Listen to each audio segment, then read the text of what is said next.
All right, let's talk about one of Java's most powerful and honestly most misunderstood features, garbage collection. This is the silent engine that can either make your application fly or grind it to a screeching halt. You've probably heard this, right? Garbage collection is automatic, so I don't have to worry about it. And hey, the first part is true. It is automatic. But that second part, that's a myth, a really dangerous one. And in this explainer, we're gonna see exactly why. Because here's the thing. While you're busy writing amazing code, your garbage collector could be quietly racking up some serious technical debt. So what are the hidden costs of just letting it do its thing without a second thought? Okay, so let's get right into it. The real cost of ignoring garbage collection. It really boils down to 3 critical areas of your application's life. First up, your users. When the garbage collector decides to do a big cleanup, it can literally freeze your application. For a user, that looks like stuttering, lagging, a totally unresponsive app. And that's the kind of frustrating experience that sends them running to your competitors. Next, and this one hits right in the wallet, your cloud bills.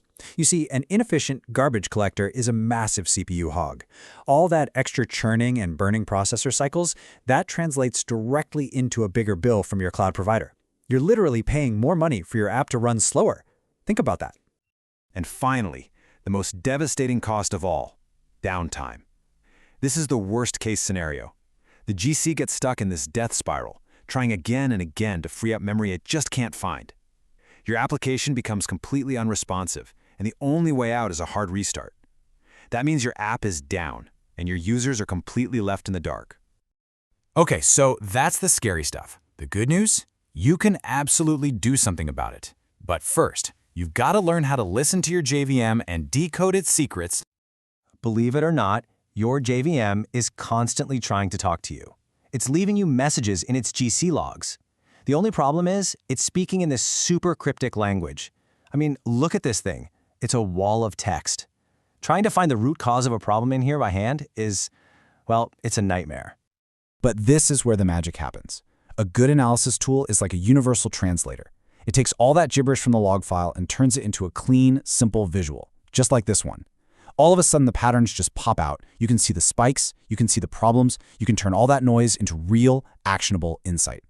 And this is the modern, proactive way to handle things. We're talking about ditching manual log analysis for good. Instead, you can use RESTful APIs to get instant insights and even integrate these checks right into your CI/CD pipeline.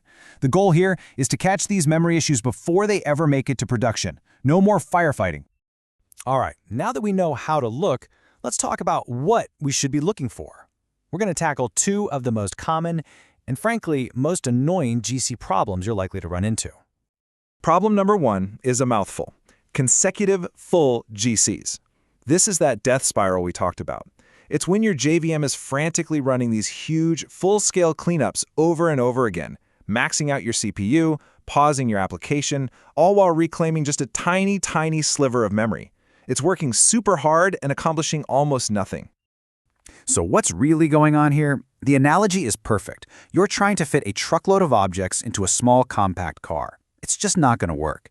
Your application is simply creating more stuff, more objects, than the memory space you've given it can actually hold. It's a space problem, pure and simple. The great news is, the fix is just as straightforward.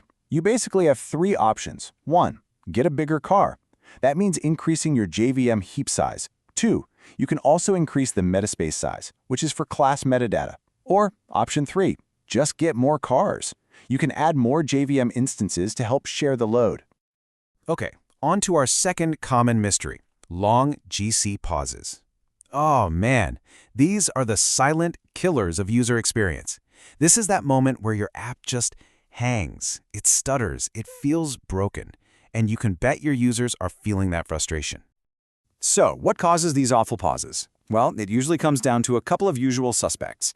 Either your code is creating and discarding objects at a crazy high rate, or, and this is a big one, you're just using the wrong GC algorithm for your application's workload. And this is where it gets really interesting, because there's no single best algorithm. It's all about trade-offs. You got to pick what's right for you. Take a look at this table. The parallel GC, for example, is great for back-end jobs where overall throughput matters most. But for a user-facing web app, you might want something like G1GC, which focuses on keeping those maximum pause times super low and predictable, even if it uses a little more CPU. It's a balancing act. But look, you do not have to be a GC wizard to make a good choice here. For most modern applications, the G1 garbage collector, or G1 GC, is an absolutely fantastic place to start. It's designed to be self-tuning. You basically just tell it, hey, try to keep pauses under this time limit, and it does the hard work of trying to meet that goal. It's a real game changer. So let's kind of pull all of this together.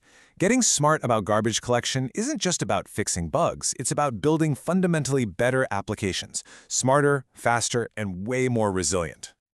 It really all comes down to a shift in mindset. Are you going to stay in reactive firefighting mode, scrambling through logs after something has already gone wrong?